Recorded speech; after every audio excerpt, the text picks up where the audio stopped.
அனைவருக்கும் வணக்கம். தினேஷோட மானம் வந்து தெருவுக்கே வந்துருச்சு. நான் இன்னைக்கு ஃபர்ஸ்ட் வீடியோ போட்டிருப்பேன். இந்த தலைப்பில் வச்சு தினேஷோட மானம் தெருவுக்கே வந்துருச்சுன்னு. இப்போ அதுக்கேற்ற மாதிரியே பார்த்தீங்கன்னா இன்னைக்கு ஷோவில் அழகாக வந்து காமிக்கிறாங்க. இன்னைக்கு வந்து பார்த்தீங்கன்னா ஃபர்ஸ்ட்டு அந்த சர்க்கரையில் பார்த்தீங்கன்னா வந்து இது இருக்குது, அந்த கரப்பாம்பூச்சி இருக்குது. அதை எடுத்து வந்து கேமராவில் காட்டிட்டு இந்த மாதிரி பாருங்கள், சர்க்கரையில் வந்து இந்த கரப்பாம்பூச்சி வந்து இருக்குன்னு சொல்லி காட்டிட்டு தான் அதை வந்து கழுவிட்டு அப்படியே சீனியை தூக்கி போட்டு வந்து அவங்க வந்து போடுறாங்க. இப்போ வந்து தினேஷ் மானங்கட்டவர் என்ன சொன்னார் அப்படின்னா, அந்த சீனியை வந்து பார்த்தீங்கன்னா விசித்ராமா வந்து காப்பி டீயில் போட்டு குடிச்சிட்டாங்க.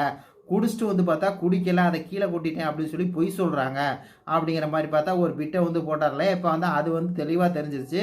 அது மட்டும் இல்லாமல் இன்னைக்கு சோழ வந்து என்ன சொல்கிறாரு, அவங்க வந்து சொல்கிறாங்க அதில் வந்து பார்த்தீங்கன்னா கரப்பாம்பூச்சி விழுந்துருச்சுன்னு சொல்லி மணிகிட்ட வந்து சொல்கிறாங்க. அங்கே வந்துட்டு கரப்பாம்பூச்சியெல்லாம் ஒன்றும் விழுகலை, இங்கே வந்து பார்த்தீங்கன்னா ஒரு சின்ன அந்த கொசு மாதிரி அந்த இதை எறும்புலே வந்து பெரிய எறும்பு வந்து விழுந்துருச்சு அப்படி இப்படின்னு பார்த்தீங்கன்னா கதை விட்டு இருந்தார். இது வந்து தெரிஞ்சிருச்சா, இப்போ தெரிஞ்சிருச்சா இந்த ஆள் போனது பூரா பொய் அப்படின்னு சொல்லி. இதில் வேற காலையில் ஒரு ஆள் வந்து வீடியோ போட்டார், விசித்ரா சொன்ன பொய் கேமராவில் பதிந்த கொடூரம் அப்படின்லாம் சொல்லி பார்த்தீங்கன்னா இந்த அர்ச்சனா பிஆரா இல்லை என்ன இளவுனே தெரியல, விசித்ரா வந்து பொய்யா கட்டணும் அப்படின்னு சொல்லி அவங்கெல்லாம் வீடியோ போட்டாங்க.